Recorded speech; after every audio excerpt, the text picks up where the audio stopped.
Elle était bien jolie, hein, ma Francine. Tu trouves pas, la Henri, qu'elle était mignonne comme tout?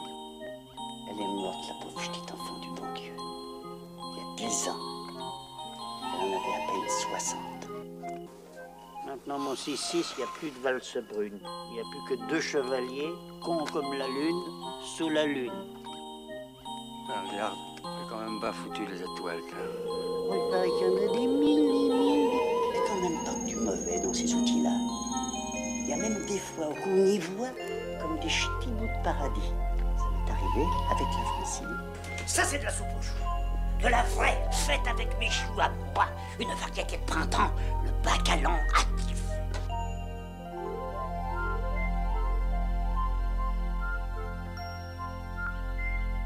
Bonjour à tous et soyez les bienvenus sur Nienko TV. Vous me connaissez, et surtout vous connaissez la chaîne. Nienko TV, c'est tout sauf une chaîne de news. Une chaîne de news où je vous lirai simplement les nouvelles du jour concernant la sortie d'un futur film, comme ça se fait souvent pour les jeux vidéo sur internet, de sortir une vidéo par jour pour commenter les rumeurs sur la Switch 2 par exemple, ou sur une news sur Sony qui préparerait soi-disant sa PlayStation 6. Je suis peut-être pas voyant, mais je peux vous assurer avec certitude, sans grosse pincette, qu'il y a une PlayStation 6 qui se prépare. Voire même, attention, une PS6 Pro. Non, c'est... Et peut-être même une PS7. Et une PS7 Pro. Non, c'est... Et même une PS8. Voire même... une PS8 Pro. Non, c'est...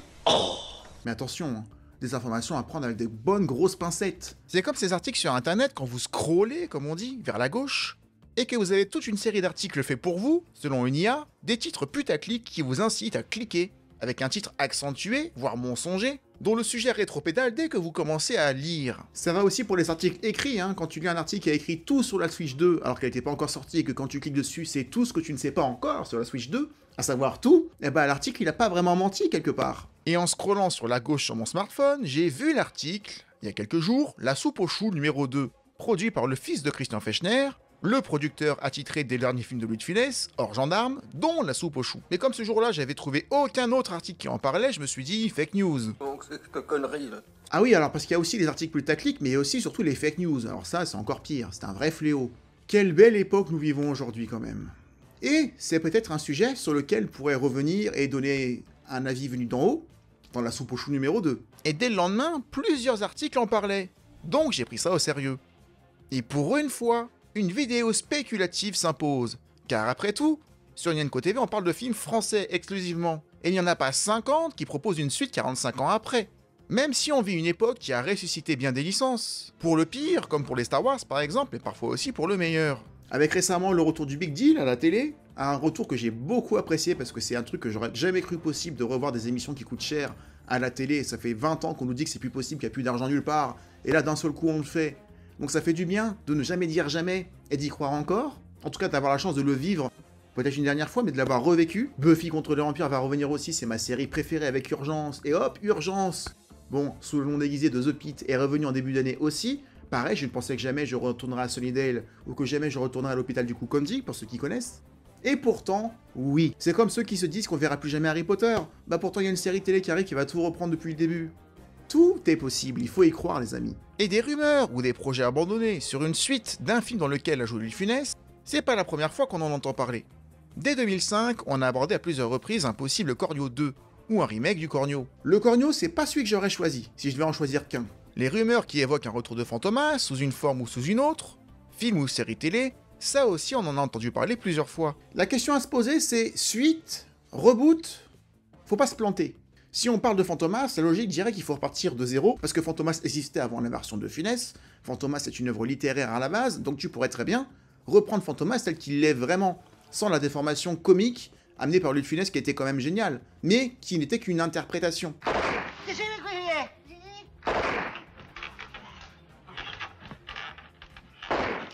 Après tout, le film s'appelle Fantomas, et pas Les aventures du commissaire Juve. Même si dans la trilogie qui nous concerne, dont on a parlé plusieurs fois, on ne voit que Juve dans les films. Limite, les autres sont éclipsés, Fantomas lui-même. Mais c'est comme la coccinelle. La coccinelle, tu peux voir, d'ailleurs on l'a vu en 2005, la voiture dans une autre époque survivre au personnage qu'elle a côtoyé. Pareil pour Taxi 5, ce qui nous intéresse dans Taxi, c'est Taxi. Certains disent, bah non, il faut Daniel et Emilien. Non, la voiture, elle a peut-être une autre histoire à raconter, une seconde main. Okay, Herbie, let's finish this.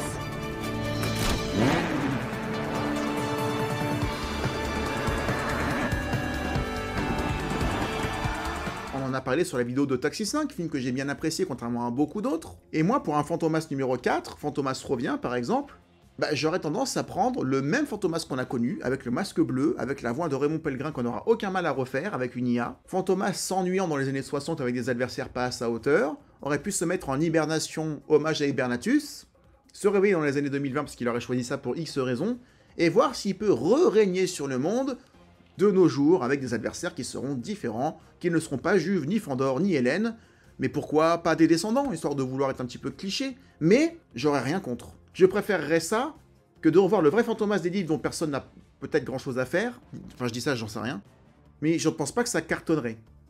Le Fantomas au masque bleu qui revient au cinéma, ça me titille un petit peu. Même moi qui suis assez conservateur sur les bords, et encore, ça dépend pourquoi, un 7ème gendarme, ça ne me déplairait pas, mais sous certaines conditions. À condition, encore une fois, de ne pas le rebooter, de ne pas faire un remake, mais d'assumer de rester sur la même timeline, entre guillemets, avec une nouvelle brigade qui arriverait sur Saint-Tropez, et qui, pour la première fois, c'est une idée, depuis 1978, prendrait place dans l'ancienne gendarmerie, jadis occupée par les gendarmes très respectés de Saint-Tropez, jugés par la population comme étant irremplaçables. On redécouvrait la gendarmerie dans son jus, à retaper après des décennies à l'abandon, juste après les éléments du 5e film, dans les décors strictement identiques, dans un 7ème gendarme qui sera truffé d'hommages à la saga. Et afin de ne pas subir la comparaison avec le casting d'origine, en particulier Louis de Funès qui est irremplaçable, il faudrait cette fois-ci, non pas de Funès et des ringards, comme disait le producteur, mais 6 pointures, et même 10 avec 4 gendarmettes, avec 4 grandes actrices françaises, et avec une rivalité entre les hommes et les femmes, telle que le suggérait la fin du 6ème gendarme. Saloperie! Cruchot, ce n'y met pas bon ordre, elles vont nous bouffer! Vous en faites pas, mon adjudant, on les aura! Dans une époque différente, plus dure, avec par exemple, pourquoi pas, la thématique difficile de la police vue par une certaine jeunesse. Finalement, on l'a dit dans les vidéos des Taxis, mais Taxi, en tout cas les premiers, enfin même l'ensemble d'ailleurs, c'est un remake déguisé des gendarmes. Un film sur l'autorité, sur la police, ou la gendarmerie dans l'un, la police dans l'autre, qui se passe dans une ville du sud au soleil au bord de la mer, avec une voiture qui va vite.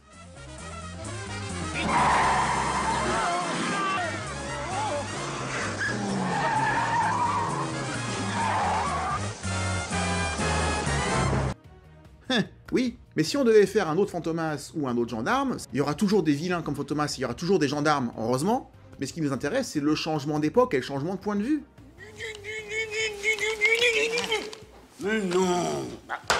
Tout en y rendant hommage, encore une fois, imaginez retourner dans la vieille gendarmerie, où ils auraient pas forcément tout bien déménagé, qui serait resté tel quel pendant 50 ans, où tu retrouverais ici et là quelques objets bien identifiés des 4 premiers films, ou des 5 premiers, avant le déménagement de gendarmerie en 82 pour le 6ème film. Mais moi je me régale à redécouvrir ce lieu presque inviolé depuis qu'ils ont fermé la porte entre le 5 et le 6. Jamais! Vous êtes bien payé ma figure, hein? Nostalgique à mort, fanfiction à mort, mais je vous jure que sur moi ça marcherait. Et pour vous? On a aussi eu le projet abandonné, de la suite de Rabbi Jacob, Rabbi Jacqueline, écrite par Daniel Thompson, qui avait coécrit Rabbi Jacob avec son père Gérard Horry. Projet abandonné car le sujet des religions était déjà fort limite à l'époque. Rabbi Jacob étant proche de la censure en 73, on l'a vu. La sortie du film a été remise en question. Mais de nos jours, c'est malheureusement et scandaleusement bien pire qu'à l'époque, et donc impensable. Même si pour moi, si j'étais tout seul, j'aimerais qu'on parle de tout, sans aucun tabou, sans aucune censure, la liberté, qu'on n'a plus beaucoup dans notre pays, mais je ne ferai pas plus de politique que ça. Mais c'est juste pour répondre à ceux qui diraient que je suis qu'un pauvre woke de gauche, tout ça parce que je suis content qu'on ne dise plus de nos jours l'arabe dans un film comme dans La vie de long fleuve tranquille, parce que ça m'avait rechoqué, j'avais oublié, ou parce que ça m'a un petit peu aussi choqué avec le recul de voir Macumba dans le 6ème gendarme danser dans une jungle avec un os sur la tête et habillé en espèce de cannibale. Quand je dis que de nos jours c'est pas plus mal qu'on fasse plus ça, on me dit que je suis de gauche, un mélanchoniste à la con. Et ben j'ai un petit scoop pour vous les mecs, on peut être progressif sans être de gauche, et on peut être de droite et être quelqu'un de bien. Chut, c'est un secret. Ceci dit, maintenant qu'on a parlé des éventuelles suites avortées ou rêvées ou fantasmées des suites des films dans lesquels De Funès a joué, que penser de La Soupe aux choux numéro 2 qui pour moi reste l'univers le plus à développer, indépendamment de Louis de Funès? Qu'est-ce qu'on est en droit d'attendre? On en parle. On en a parlé sur la vidéo que j'ai faite sur La Soupe aux choux, mais plus le temps passe, plus ce film prend de la valeur. J'ai souvenir de mes bons vieux programmes télé de l'époque, en particulier Télé 7 jours, qui lui mettaient un 0 sur 3 à chaque fois. La critique parlait d'un navet, caricaturant le monde paysan, tout en étant soi-disant grossier, parce que la critique ne retenait que les scènes de pétomanie.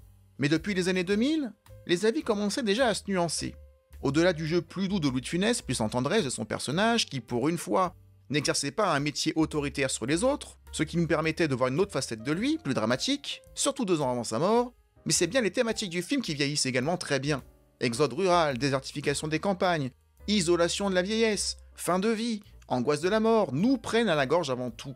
Bien mise en valeur par la très belle composition, encore une fois, d'un Raymond Lefebvre impeccable, une composition pleine de nostalgie et de lyrisme.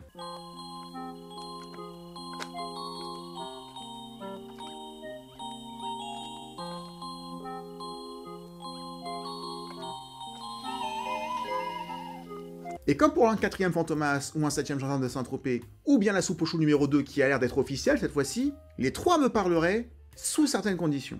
Déjà, surtout pas de remake avec 3 autres acteurs qui prendraient les rôles. Ce serait souffrir de la comparaison et c'est interdit de remplacer Louis de Funès. Mais s'il y a bien un film où l'univers de ce film dans la filmographie de Louis de Funès qui est très ouverte en ce qui concerne une éventuelle suite, c'est bel et bien ce film-là. Nous sommes 10 000 en tout, ni plus ni moins. Et nous vivons tous jusqu'à 200 ans d'âge. Car il nous reste plein de choses à savoir. Oxo est une planète à oxygène où vous pourrez vivre jusqu'à 200 ans sans maladie ni infirmité. La Dorée nous parle de la mort chez eux, qui n'est pas tout à fait comme la nôtre, et que ce serait trop long à expliquer, mais on pourrait peut-être en savoir plus. Nous ne mourrons pas au sens où vous l'entendez, mais ça ce serait un peu long à vous expliquer. Car le peuple de la planète Oxo, la Dorée en parle, il n'y a pas que lui. Il évoque la société dans laquelle il vit, mais aussi l'impact de la soupe aux choux et du plaisir qu'il va importer sur Oxo. Nos personnages, le Glaude et le Bombé, sont emmenés là-bas, pour y vivre jusqu'à 200 ans. Et quand vous serez là-haut, il vous restera 130 ans à vivre au lieu de 10, avec beaucoup de chance. Il est trop long! Sachant qu'ils ont 70 ans au moment du film, il leur reste 130 ans à vivre à partir des événements du premier film, et depuis, ils ont déjà vécu au moins 45 ans là-bas. Ils sont donc de nos jours toujours en vie. Tous les 3. C'est l'image que je me fais des personnages, et c'est l'image que je me fais des 3 acteurs qui sont malheureusement décédés très jeunes. Hors de question de les revoir. Jamais. Mais il suffirait qu'un autre habitant d'Oxo évoque l'existence de ces 2 terriens, et de leur chat, sur sa planète, comme quoi tout se passe bien pour eux, qu'ils sont toujours très heureux et qu'ils font la fête tous les soirs avec un coup de pinard, et bien ça me ferait bien plaisir, même si je m'en doute un petit peu, mais ça c'est dans ma tête. J'aimerais le voir officiellement. Le film pourrait également évoquer le mystère des Gourdiflots, ce petit village à l'abandon qui a laissé place mystérieusement à un trou, un immense trou, en pleine nuit, il y a tant de décennies. Un mystère qui serait, pour la Terre, inexpliqué. On pourrait faire un super film à ambiance, parce qu'il y a une très belle ambiance dans la soupe aux choux quand il fait nuit avec les petits bruits d'oiseaux, le vent qui annonce toujours l'arrivée de la soucoupe volante.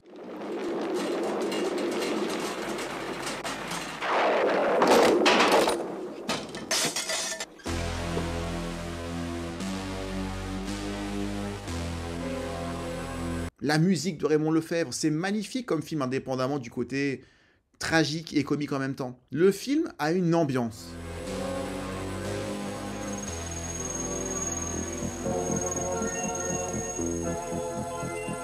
Et on a un super potentiel pour faire un comparatif des 2 époques, de voir ce qui a changé depuis, du point de vue d'Oxo qui nous connaît de loin. Imaginez même, soyons fous, que depuis la première visite de la denrée sur Terre, si on imagine que c'était la première, en échange de tout ce qu'il nous a pris pour nourrir sa planète, lui amener des matières premières, peut-être que eux nous auraient amené leur technologie, ce qui fait que depuis les années 80, on a un énorme boom industriel, on a des progrès fulgurants en informatique dans les années 80 avec les ordinateurs, puis assez rapidement la technologie est devenue de plus en plus avancée et les choses de plus en plus réduites. L'explosion d'Internet dans les années 2000, peut-être qu'on leur doit ça aussi, soyons fous, on peut le faire, on peut l'imaginer, on peut même se projeter sur le fait que eux avaient déjà Internet depuis Oxo et que la denrée et le Glaude qui sont là-bas suivent ce qui se passe sur Terre depuis là-bas en étant sur Internet bien avant nous. J'imagine bien le Glaude et la Bombée galérer avec un ordinateur de loin. Ça les intéresserait sûrement de savoir qu'est-ce qui s'est passé derrière eux. Peut-être même que le Glaude va s'abonner au Facebook de la Francine, qui doit toujours être parmi nous. On peut imaginer plein de choses, mais il faut surtout pas le voir, faut l'imaginer et le suggérer. C'est juste un exemple qui vient comme ça que je viens d'improviser, mais on peut faire tellement de choses. On peut aussi imaginer, comme le disait le Glaude, que si on peut plus péter sous les étoiles sans faire tomber un martien, il va nous en arriver de pleines brouettes. Eh ben il peut y avoir des jeunes, ou moins jeunes, sur cette Terre de nos jours, mais des jeunes histoire de faire l'inverse du premier, et ça éviterait d'avoir les comparaisons avec nos anciens personnages, qui s'amuseraient à se lâcher un soir à la campagne, en vacances, alors qu'ils s'emmerderaient dans un village paumé, et qui vivraient la même expérience, mais dans les années 2020, à condition que les jeunes acteurs soient talentueux bien sûr. Avec encore une fois juste l'évocation de ce nouveau personnage d'Oxo qui parlerait de pourquoi est-ce qu'il parle français, en évoquant nos personnages qu'on a connus et le chat qui leur auront appris et transmis sur Oxo. Ça me suffirait de savoir ça. Tout ça pour dire quoi ? que je ne suis tout simplement pas fermé à l'idée. Je ne suis jamais fermé à rien. Au départ, j'attends de voir. Surtout que là, le film est annoncé, donc je pense que ça se fera quoi qu'il arrive, donc on n'a pas le choix à partir de là. On peut soit bouder le film et décider qu'on n'ira jamais par principe. Moi, je dis que ça va dépendre de l'angle d'attaque, ça va dépendre de l'intention de départ. Soit faire de l'argent, soit parce qu'ils ont trouvé une belle histoire à raconter, et il y en a plein, et je peux leur donner s'ils en veulent. Mais si c'est comme dans les commentaires que j'ai vus qui m'ont fait marrer, si c'est pour y mettre Kev Adams, non merci, on passe. Si c'est pour faire une comédie à rabais ou un téléfilm du dimanche soir, non. Si c'est pour faire une suite osée avec des moyens profondément critiques avec notre époque d'aujourd'hui comparée à celle d'avant qui était déjà un peu critiquée, mais voir l'évolution, on peut toujours comparer, on peut toujours raconter une histoire indéfiniment, à condition de changer l'angle, à condition de changer l'époque, et d'amener ce qui s'est passé depuis. On peut tout faire à l'infini en fait, avec un petit peu d'imagination. Avec juste des nouvelles des personnages qu'on aime, encore une fois, sans les voir. De voir aussi un petit peu plus Oxo, de voir un peu plus comment se passent les voyages. De voir la société dont il nous a parlé, est-ce qu'elle a évolué. Voir la planète Oxo. Faut pas que le film se passe dessus, mais voyons voir à quoi ça ressemble. Voyons voir dans quel cadre nos deux personnages qu'on a laissés plus le chat vivent au quotidien. J'imagine bien les gourdiflots posés avec de la verdure sur une planète qui ne l'est pas du tout. Ou alors peut-être que toute la planète est devenue la planète Terre à force d'étendre et à force d'amener des matières premières de la Terre. Je veux savoir ce qui s'est passé. Peut-être même qu'on pourrait les entendre de loin. On les verra pas, mais peut-être qu'on pourrait voir de loin les gourdiflots avec juste le bruit de l'accordéon du Bombay. On les imagine encore faire une soirée, et en fait ils font des soirées tous les soirs sans risque pour leur santé, avec juste une bonne bouteille de pinard et de la musique, et les étoiles, et pourquoi pas une petite télé ouverte sur la Terre.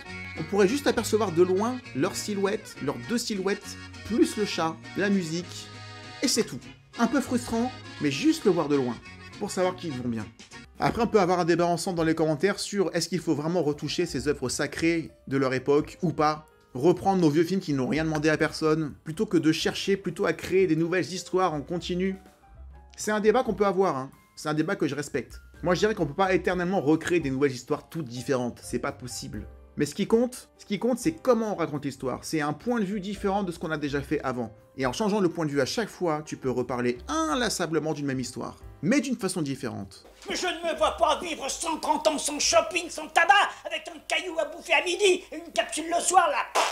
Sinon ça voudrait dire que tu fais pas de Robocop parce qu'on a déjà vu Terminator. Tu ferais pas de Vendredi 13 parce qu'on a déjà vu Halloween. Tu fais pas Life parce qu'on a déjà fait Alien et qu'il n'y a pas besoin de refaire de films sur des aliens dans l'espace. Non, c'est de la connerie. Pareil pour Astérix. On a les BD, pourquoi faire des animés? On a fait des animés, pourquoi faire des films d'animation? Ou faire des films au cinéma? Non, on peut raconter le domaine des dieux d'une façon différente à chaque fois. Avec le point de vue d'Alexandre Astier, avec le point de vue d'Alain Chabat, pour le combat des chefs, dont on parlera la prochaine fois d'ailleurs. On connaît l'histoire d'Astérix et d'Obélix. Pourtant, est-ce qu'on s'en lasse? Non, parce que notre époque, tu l'amènes à la leur avec des anachronismes. Et les anachronismes, ils varient, ils changent dans le temps. Donc tu peux toujours le faire en changeant un point de vue et en amenant notre société telle qu'elle évolue dans des histoires qu'on connaît déjà bien. Et c'est pour ça que l'univers de la soupe aux choux, pour moi, est hyper propice, hyper juteux, entre guillemets, dans le bon sens du terme. Je préfère me traîner de 5 à 10 ans de ma cave qui est bien fraîche à mon jardin qui est bien beau. Pour développer cet univers-là, indépendamment du personnage de Louis de Funès, parce que la soupe aux choux, là-bas, c'est un livre, encore une fois, qu'est-ce qui nous empêche de creuser ce livre et son univers? Si tu crois que je vais quitter ma maison, que je vais laisser tomber le Bombay qui est mon meilleur ami, c'est que t'es bredin allié avec de la ficelle de moissonneuse-batteuse. On sera sûrement pas tous d'accord, mais vous me direz comment vous voyez les choses par rapport à cette news. Est-ce que vous allez le boycotter sur le principe, quoi qu'il arrive, vous n'irez pas, vous craquerez pas, vous serez en mode et vous n'irez pas le voir? Est-ce que vous attendez de voir au moins comment ils vont faire? Leur laisser le bénéfice du doute? Ou est-ce que, voire comme moi, vous y voyez un certain potentiel à exploiter? Lâchez-vous dans les commentaires qu'on en parle tous ensemble. Il a 13 ans, il est en danger de ne pas en avoir 14. Si j'y faisais ça, je pourrais jamais plus me raser sans me cracher dessus dans la glace. Vous pouvez l'emmener aussi? En tout cas, merci d'avoir regardé cette vidéo un peu spéciale. C'est une vidéo news avec des spéculations dont je déteste le principe parce qu'elle pollue Internet pour moi, mais ce n'est que mon avis. Mais là, on parle de la soupe aux choux numéro 2.